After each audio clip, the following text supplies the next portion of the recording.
Good evening, and thank you for joining us tonight.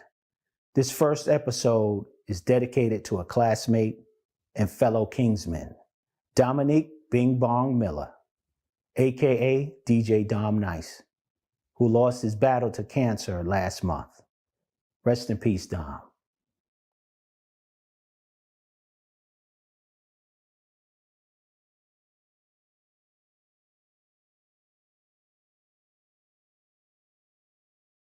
What is a journey? It is not just traveling from one place to another. It is the things we learn, the experiences we have, the struggles we face, and how we develop as individuals. My journey through chronic kidney disease and end-stage renal failure encompasses all of the above. This is my story, from diagnosis to transplant. So let's get in position.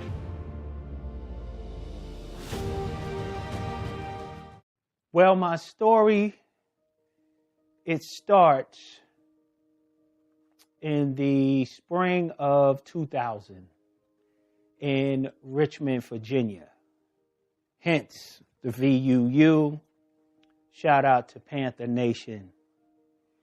It was spring. I know we were coming off of the winter, going into the spring, and I had a cold of some sort, but I was really, really nasally, and I couldn't breathe at the time. I just needed something to clear the congestion part of it, and my wife kept telling me, you need to go to the doctor, you need to go to the doctor.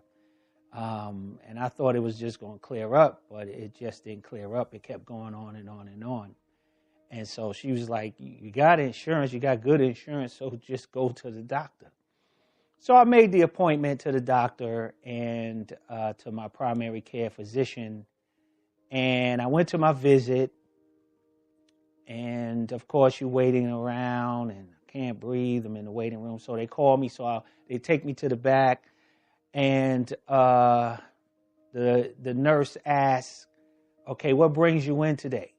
I said, well, I have this cold, this congestion. I think I'm good with the cold, but this congestion, I need the doctor to prescribe something for that to clear it up. She was like, okay, all right. So she said, I'm going to get a few vital signs from you. So, you know, the normal thing that they do. Taking your blood pressure, you know, taking your temperature and so on and so forth. So she proceeds to take my blood pressure in my right arm. And she's taking the pressure, she's reading it. I'm trying to breathe. And she asked me a question. She says, Mr. Merritt, do you feel okay? I was like, no, I can't breathe. That's why I'm here. So she's like, no. Do you feel lightheaded? Do you feel dizzy? I was like, no, I just can't breathe. She was like, okay. So she said, I'm going to take your blood pressure one more time. And so I'm like, all right, go ahead. So she takes my blood pressure and she was like, you sure you feel okay? I said, yeah, I just can't breathe. I cannot breathe. I'm congested. You can hear I'm nasally. And she says, okay. She said, I'm going to step out the room for a second. Just try to relax. So she goes out of the room. I'm like, what is going on here? I'm trying to breathe. So some time goes by. She steps back in the room. She takes my pressure again in the right arm. And so she's looking. I'm looking at her, and she's like looking very confused. And so I'm like, okay, what's the problem here? She's like, well, your blood pressure is really, really high. And she says, for a person your age now, mind you, I'm only 29. I'm 29 years old. when this happens, early 2000. I don't turn 30 until November. So we're in the spring. She's like, for a person your age, your blood pressure shouldn't read that high. And so she says, maybe it's the white coat syndrome. And I'm like, what is that? And she says, well, the white coat syndrome is, and back then, the nurses didn't really wear the scrubs like they do now, but they wore a white coat. They wore a white coat like the doctors do. And so she says, well, white coat syndrome is usually when patients come into their doctor's office or at the hospital and the white coats of doctors and getting bad news, it makes them nervous. Usually their blood pressures at home are usually good, normal. But when they come to the doctor's office, they see that white coat, they're nervous. I'm like, nah, I'm not nervous. Your white coat don't scare me. I said, I want to be here so I can get something for this. And she was like, okay, that's fine. She said, I'm going to step out again. And next time I come back, I'm going to take it in your other arm. So maybe we can get a different reading. I was like, all right, go ahead. So she stepped out of the room again. And I'm trying to catch my breath. I'm trying to breathe. I'm still congested.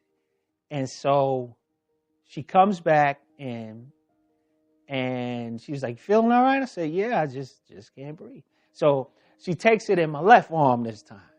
So I'm trying to relax, trying to breathe. And she's like, I said, so what happened? She's like, it's high again. I was like, I have no idea what's going on. I just need something to get me through this, to stop this congestion that's going on. So she says, okay, I'm going to the doctor. I know he was with a patient, but I'm going to get the doctor now. Because this isn't normal. You're too young for your blood pressures to be this high. And so I'm not even alarmed at this particular time.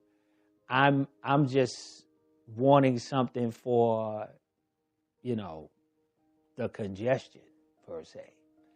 And so time goes by. Her and the doctor come in. And because she hand wrote the blood pressures, right? And so he's like, hey, Mr. Merritt, how are you? I'm Dr. So I can't even remember his name.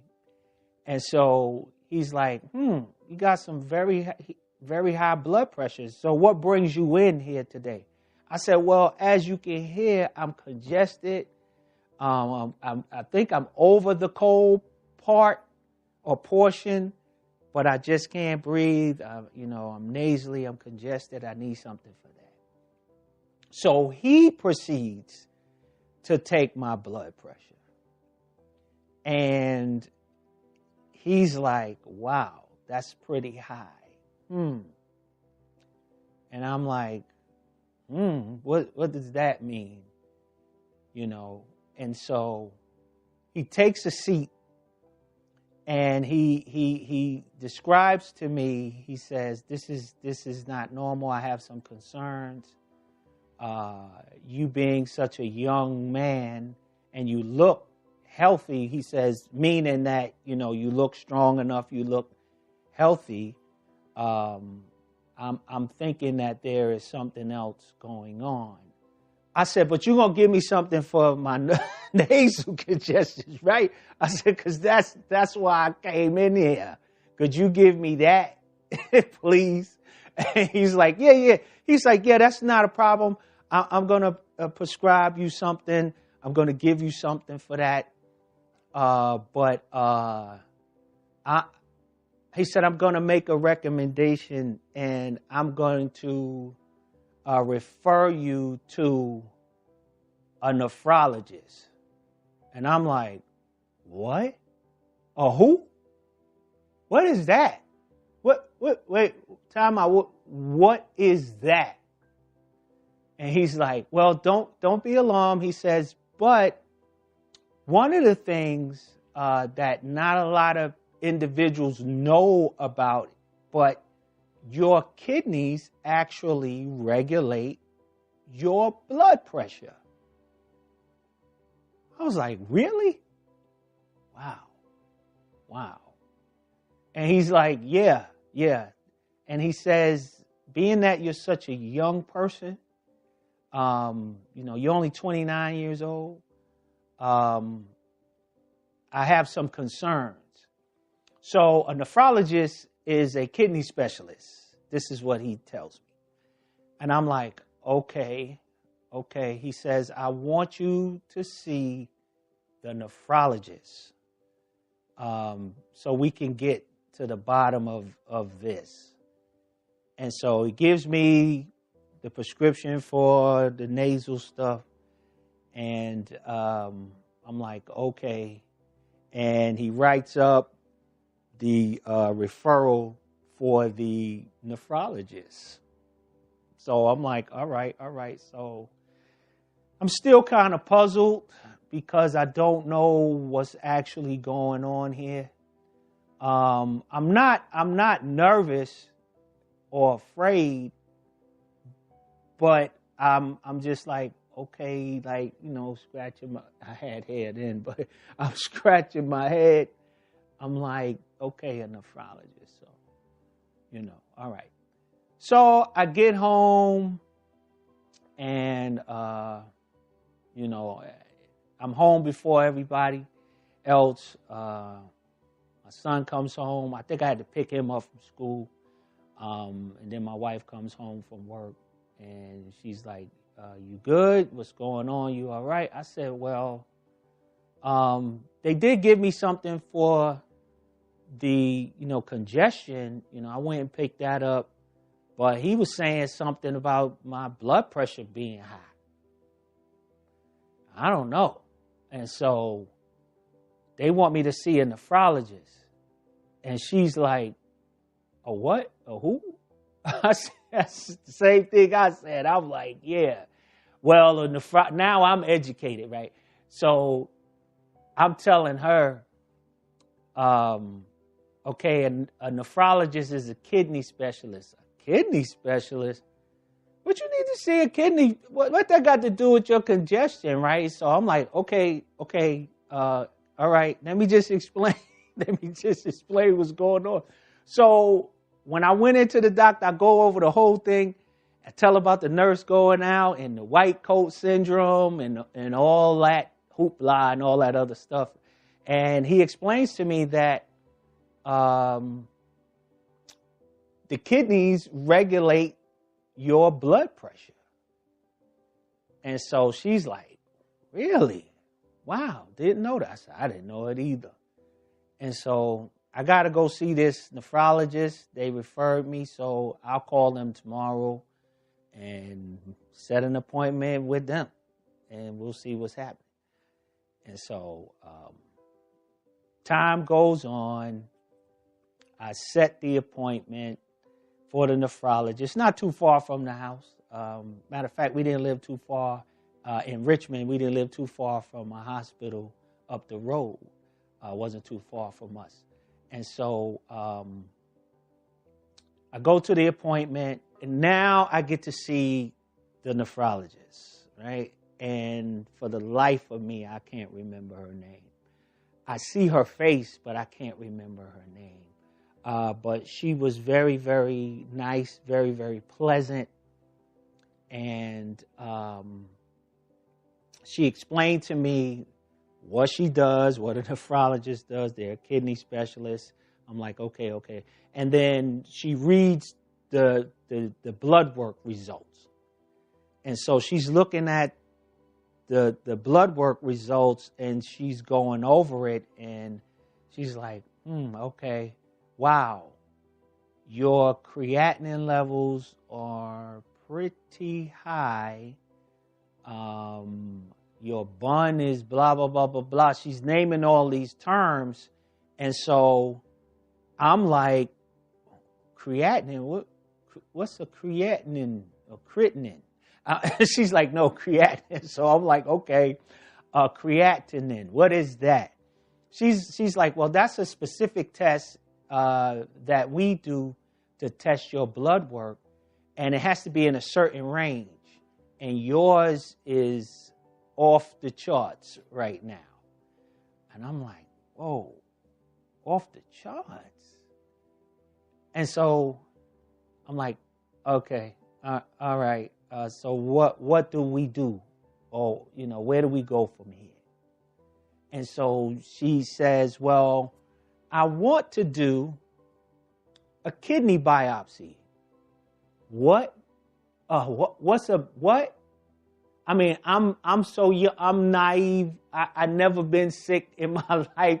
So I'm like, what a biopsy? What that mean? What you talking about? What, I'm I'm really puzzled right now. And it sounds like a biopsy hurt. So I'm like, what's that? She's like, relax, calm down. A biopsy is where we go in. It's not major surgery. We just give you a little local anesthesia. It doesn't put you all the way out. You're still awake, but because where your kidneys are placed in your back here, there's a long needle. Again, you won't feel it because we'll give you some local anesthesia, and we take a piece of that organ and we analyze it. We do tests on it. We study it to see if there's any damage, to see what is causing your levels to be out of whack. So, and I've never had surgery, like major surgery or anything outpatient. The worst thing I've ever had was root canal. I hated the dentist. I couldn't stand going to the dentist because I think I was traumatized as a kid, going to the dentist and having a root canal and the fillings and all that other stuff. I never needed braces, but yeah, that traumatized me with the root canal stuff and all that. But that was about it for me. So I'm like, okay, all right, so we got to do it. So all of this is really new to us. And so I explained, go home again, explain to my wife what they want to do and that they have to do it. Again, we're still not nervous at that point. Just like, wow, this is something really, really serious, and we got to get to the bottom of it. And so at this time, I got to call my mom back home in New York. I got to give her a call, right? So she'll know what's going on with her baby boy. And so, and she knows that, I've never been sick, needing anything to this magnitude in regards to even outpatient or any type of surgery for that matter, anything, related to that. And, I explained to her what happened. I go through the whole thing from start to finish. And so she's a praying mother, thank God. That's where I get it from. So she said, I'll be there. And like mamas do, she was there, on Johnny on the spot. So I praise God for her, and rest in peace, Mom. So she came, and we scheduled the procedure. Again, it was outpatient, local anesthesia, everything like that. It went well. They said I did well. I mean, all I had to do was hold in my breath, and because it was very delicate, because they're going through your back, but they got to be very careful because your rib cage is right there. So they said it'll be a few days before I would receive the results. And so they said, just take it easy. Don't do any heavy lifting or anything like that. So we just went home and, I took it easy. I felt fine. I was okay. But then it was time for the results, to get the results. And so we go to the nephrologist's office. I believe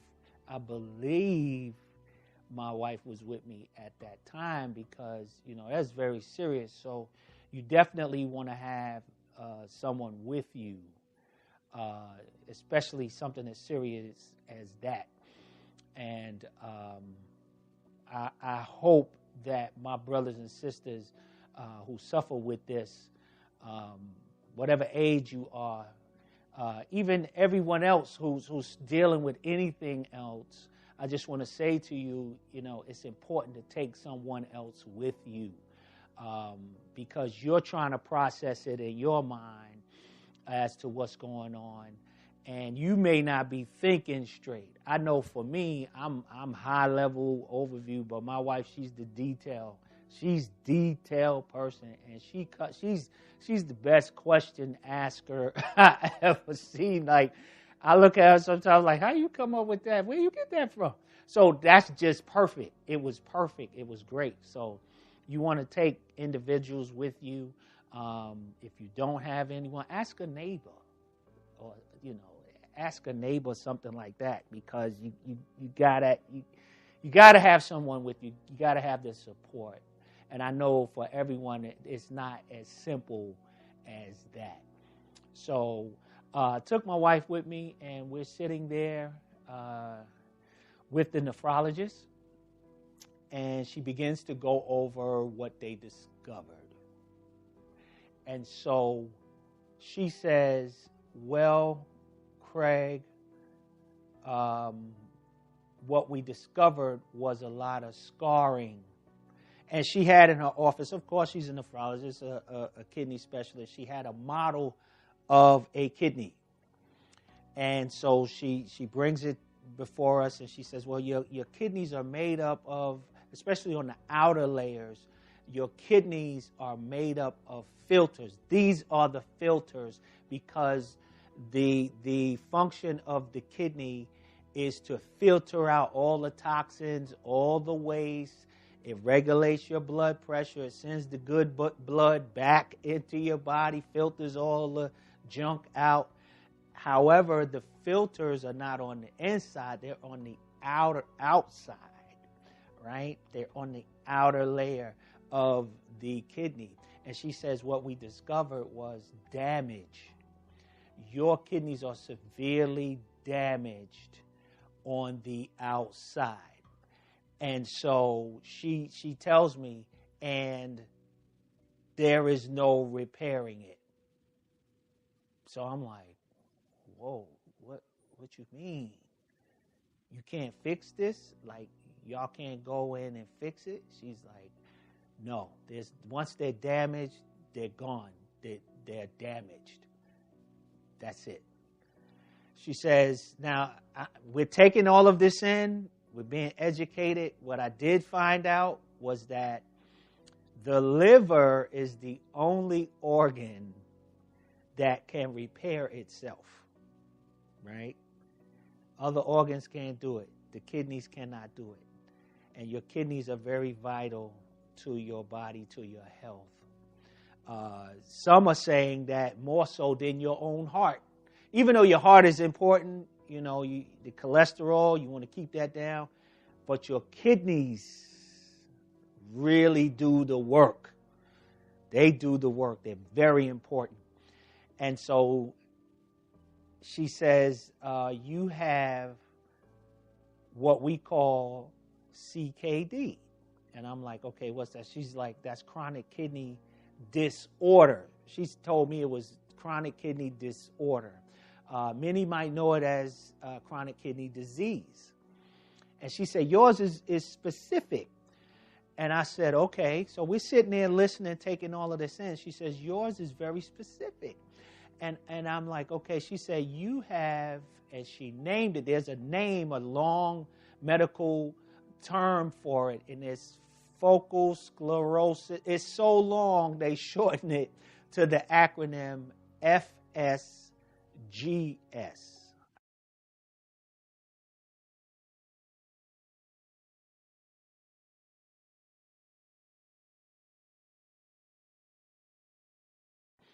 And she goes on to explain to me, she says, she says this.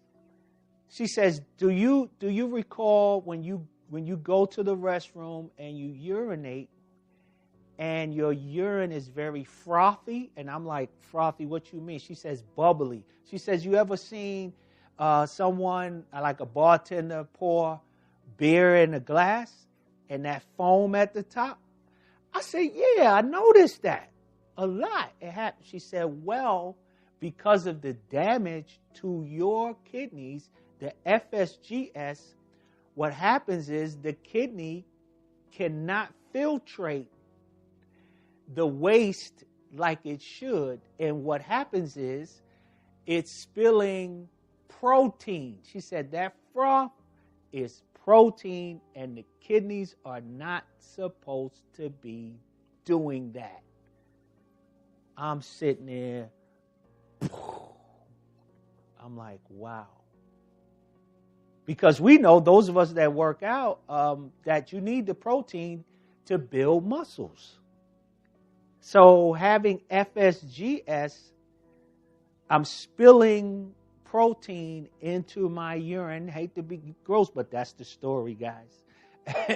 And I'm losing protein. I'm losing muscle mass. She goes on to tell me, and she was so great. And the way she explained it, she really cared. You can feel it. You can sense it and hear it by the tone in her voice. And she was so great. You know, the touch and everything like that, like assuring me that I would be okay. She explained that, and hear this, many African American males have it and don't know that they have it. She said, hence, it's called the silent killer, because you don't feel anything. And she's right. I didn't feel anything. I didn't feel any pain. When I went to the restroom, I didn't feel anything. I just thought it was strange that these white bubbles, this froth, would be coming out. I'm thinking it's because I was, what I was drinking. I'm a young man. Okay, I'll dibble and dabble here, have a drink now and then. But even, with water, sometimes it would happen. And she said, yeah, this is what causes the high blood pressure. There is no cure for it at all. Actually, there are 5 stages. Then it was 5 stages, still 5 stages today. She said, however, we calculated that you are a stage 3. Now, stage 3, you can live. You can live. There's no need for dialysis. With proper diet and medications, you can do well. You just have to watch your diet. And what they put me on was a low protein, low potassium diet. Now, potassium is a whole nother thing. I'm not even going to go into that because I don't want to take up too much of your time. But yeah, so I had to change my diet. It was a low protein, low potassium diet because the kidneys couldn't filtrate it and get rid of it, or the kidneys were spilling the protein over into the urine that I had to keep my protein intake really, really low. And I had to go on blood pressure medications.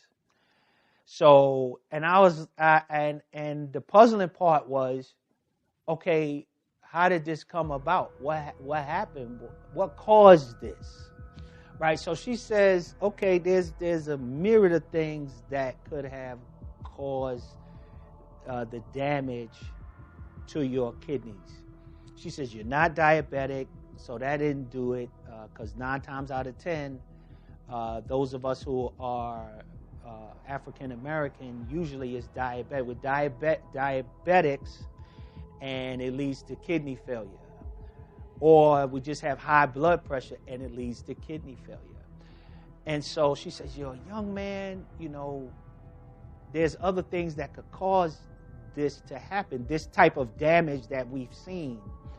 And she said, I said, well, what could it be? She said, well, it could be, over-the-counter drugs,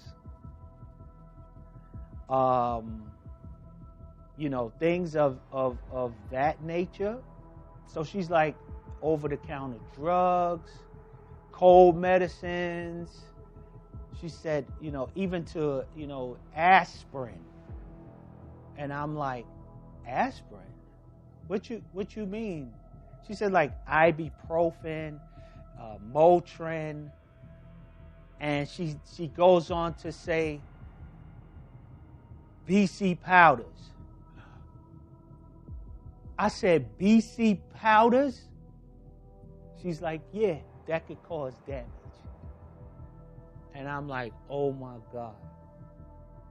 That's it. That's it. That's what did it. I'm looking at my wife and she's like, yeah. And the reason why I'm like that is because I had poor eating habits. I was in the telecommunications industry at the time. I was stressed out. I was always eating out. A lot of grease, a lot of junk. Thinking I'm a young man. Hey, I can handle it. I'm active. And so, but at the job, I was dealing with a lot of stress. And I would have these headaches. I mean, very rare for a young man at that age. I would always have these headaches. And sometimes I could even predict, not even thinking that, okay, maybe I should change my diet, right? But I would have these headaches and I would just pop these BC powders like nothing. There were even times I could remember I would just take them and don't even drink water behind it. No chaser. How about that? And so it was just, I'm not saying that you can't take them. I'm just saying watch out for them. And for me, it was an obsessive use of this particular over-the-counter drug or medication, and it was BC powders. That's what did it. That's what caused damage to my kidneys. Yep. So, yeah, that was the culprit. Or I was the culprit, pretty much. But, that's the reason for me to tell my story. Hopefully someone has caught on to something that I said, and I'm hoping that it's helpful to anyone. Just be mindful. I don't care how old you are, how young you are. Let's just be mindful of where we are as it relates to our health. Again, if I did not go to the doctor that day, I would not have never known. There are individuals now, I'm in a few Facebook support groups, kidney support groups or dialysis support groups. And a lot of comments come out where individuals say, well, I just went to the doctor for a routine checkup and I have end-stage renal failure. Just like that. Like, wow. So, yeah, go to the doctor. Make sure you get in position as it relates to your health. I don't care if nothing's going on. Just go and see where you are. Well, that's it for the first episode of my story from dialysis to transplant. I hope you guys got something out of it. I really enjoyed sharing it with you all. And we got some more to go. I'm not going to stretch it out too long because it's really, really long. So because I was diagnosed in 2000, so I went through this for 23 years. 23 years. But I'm here to tell it. So thank God. Praise God for that. And just stay tuned. Stay tuned. We'll have some more episodes coming up. And I appreciate you guys tuning in on tonight. So don't forget, get in position as it relates to your health. Thanks for tuning in. Peace.